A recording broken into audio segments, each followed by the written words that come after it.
Įsivaizduokite, kaip ropojate pilvu per visiškai tamsų plieninį vamzdį, vos daugiau nei 1 metro pločio, 15 km. Deguonies beveik nėra.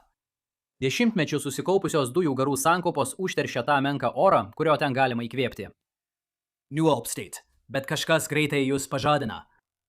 Iš paskos eina dar 12 kitų kareivių. Visi kenčia tas pačias sąlygas. Visi susierzinę, kad užstojate jiems kelią. Priekyje kažkur yra išėjimas. Ir tai yra lengvoji dalis. Vos tik pasirodai, dronas jau laukia, kad tave sumedžiotų, kol dar nespėjai susiorientuoti. Tai nėra grožinė istorija. Taip, Rusija bandė užimti mažą, bet strategiškai svarbų miestą šiaurės rytų Ukrainoje. Ir tai beveik pavyko, jei ne didesnė spraga, kurią Rusija buvo palikusi. Tai gali būti absurdiškiausia Rusijos ir Ukrainos karo mūšis. Jodže dalyvauja Brežnevo palikimas, per anksti ir paskelbta pergalė, drąsus pasirodymas mūšio lauke, pėstininkų atakų raidos mikrokosmosas ir istorinė kontrataka atsakiusi į kontrataką. Tai yra Kupiansko mūšis. Prologas.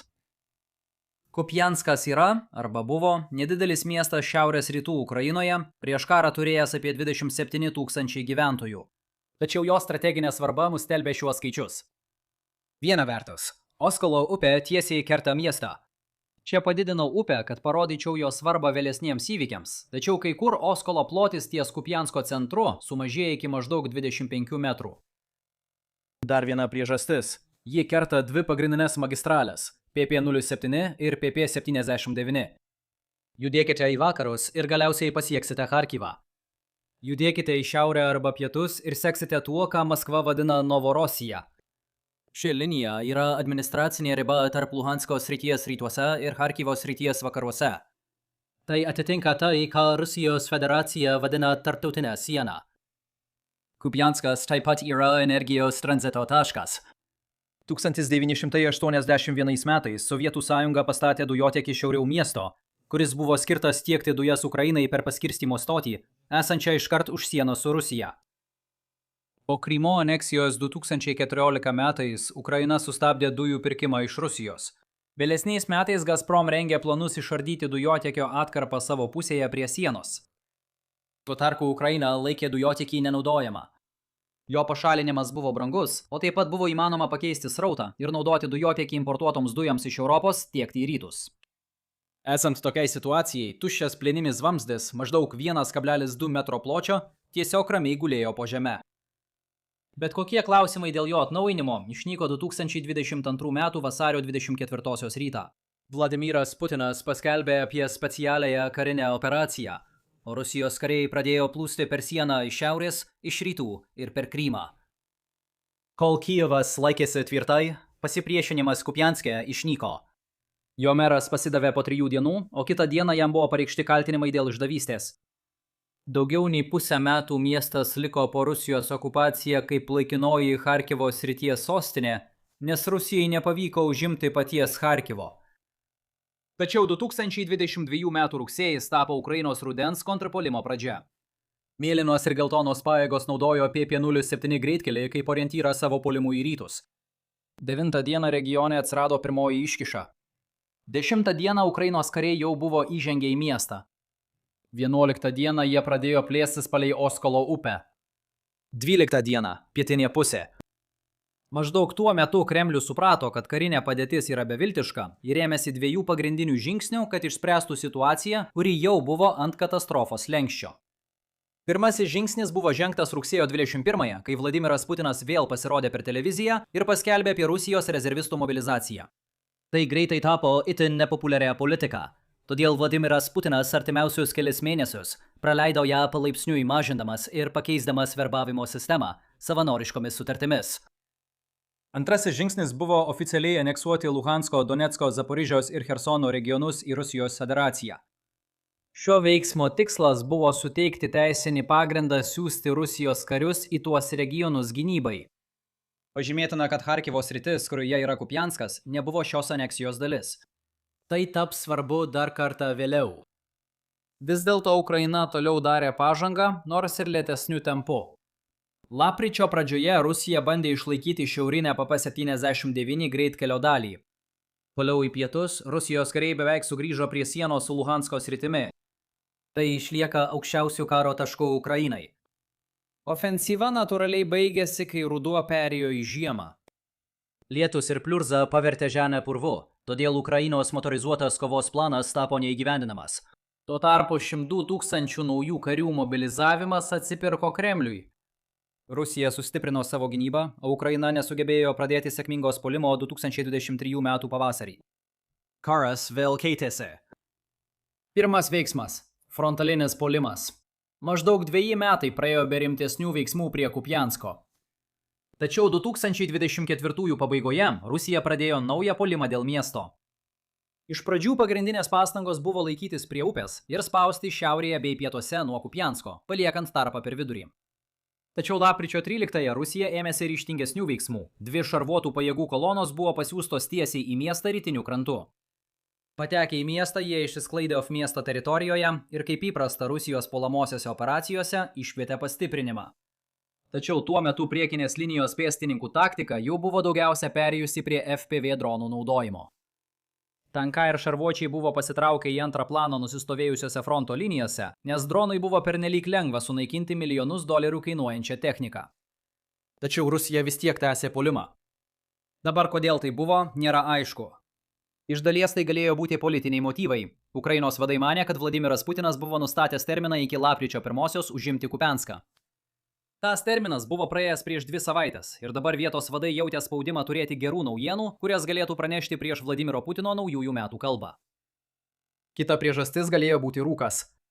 Ta puolimo dieną rūkas buvo tirštas ir Rusija galėjo bandyti slapta per jį pervežti sunkiosios technikos. FPV dronų operatoriams sekasi prasčiau, kai mūšis vyksta visai šalia jų. Bet kuriuo atveju tai nesuveikė. Ukraina aptiko įsiskverbimą ir sunaikino šarvuotas transporto priemonės.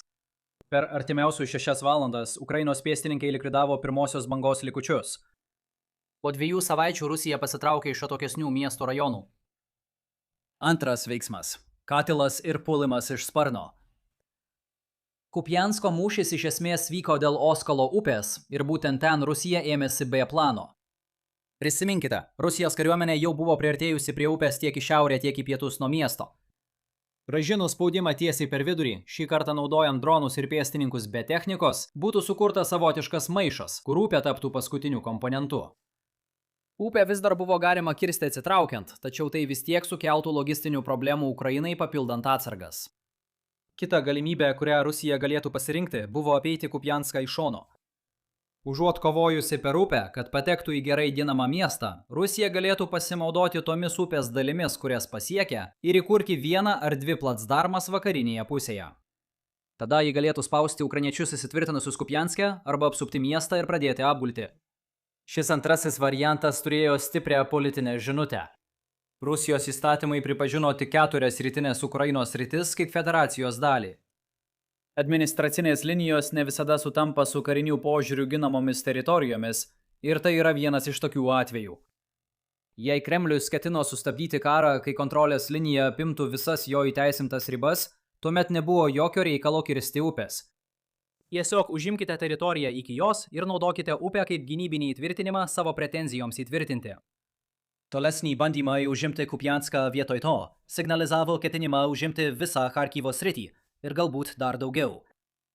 Galiausiai Rusija susitelkė į antrąjį variantą ir ypač sutelkė dėmesį į šiaurinį maršrutą.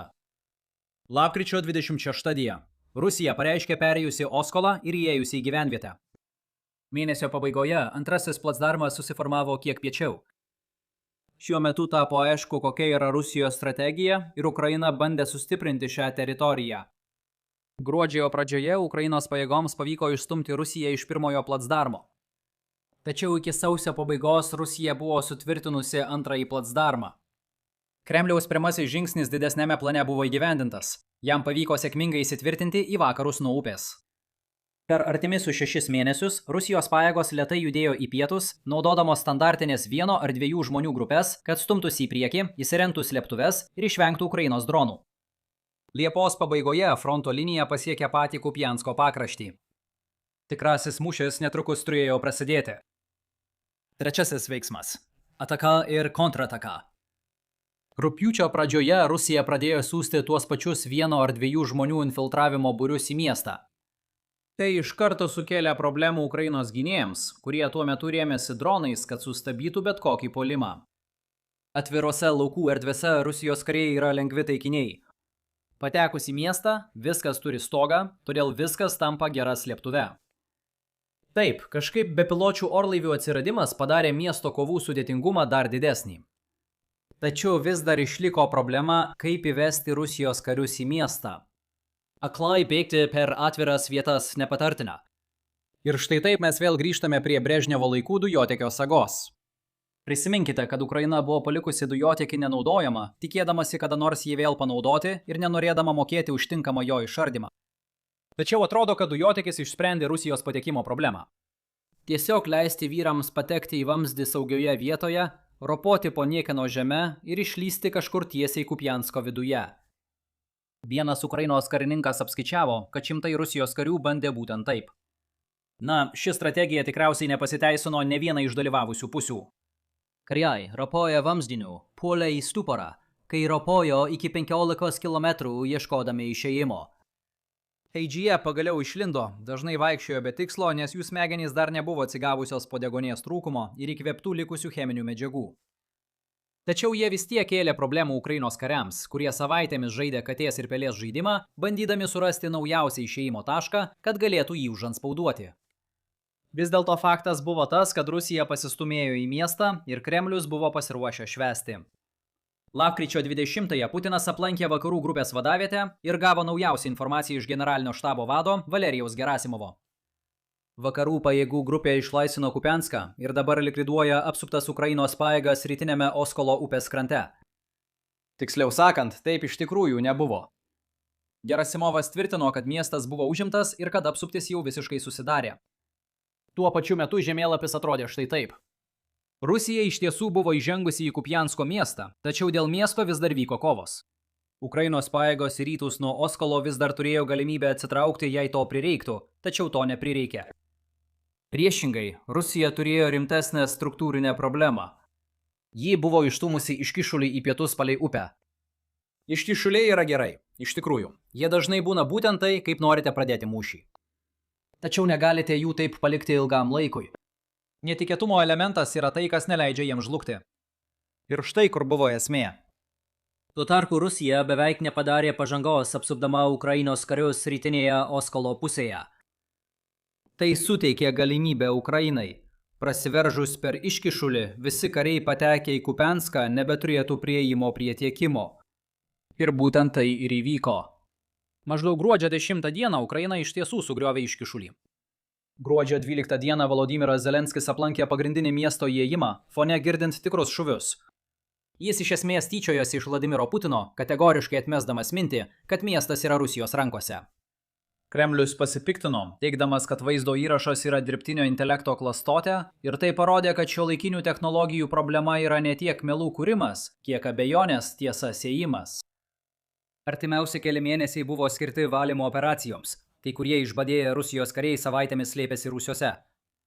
Tarp jų pasirodydavo įvairūs Kremliaus teiginiai, kad Kupianskas yra Rusijos rankose, o tarp jų vaizdo įrašai su priešingais įrodymais, pavyzdžiui, virš miesto tarybos pastato plevėsuojanti Ukrainos vėliava. Rusijai nepavyko užimti Kupiansko. Epilogas. Nors mūšis vyksta jau daugiau nei 1,5 metų, dar per anksti jį laikyti pasibaigusiu, nepaisant Rusijos nesėkmių. Įrašo metu Rusijos kariuomenė vis dar išlieka į vakarus nuo Oskolo upės, į šiaurę nuo miesto. Kremlius vis dar siekia išlaisvinti Kupianską ir nebūtų nuostabu, jei ateityje prasidėtų dar vienas mūšis dėl šio miesto. Ir nėra jokių garantijų dėl būsimo mūšio baigties. 2026 m. balandį žiniasklaidoje pasirodė pranešimų apie badaujančius Ukrainos karius pusiau apsuptame ruože į rytus nuo Oskolo upės, nes upė apsunkino įprastas aprūpinimo misijas. Tačiau šis mūšis buvo ankstyvas signalas apie tai, kas laukia artimiausioje ateityje. Praėjus keliems mėnesiams po to, kai Ukraina užsitikrino miesto kontrolę, bendri teritorijų pasikeitimo rodikliai pasisuko Kijevo naudai. Ir vienas iš pagrindinių veiksnių čia buvo nauji Ukrainos vidutinio nuotolio dronai, sukurti sunaikinti Rusijos logistiką, kurie žadėjo dar labiau apsunkinti Rusijos pastangas regione. Tačiau karas vis dar tęsiasi. Jei jums patinka tokio tipo retrospektyvos, turiu jums puikių naujienų. Turiu visą jų grojaraštį, daugiausia susijusi su ankstyvaisiais karo etapais. Tai yra pirmoji tokia retrospektyva, kurią padariau po ilgos pertraukos ir man buvo malonu ją rengti. Tuo tarpu, jei jums patiko šiandienos vaizdo įrašas, prašau paspausti patinka, pasidalinti ir užsiprenumeruoti. Ir pasimatysime rytoj. Laikykitės.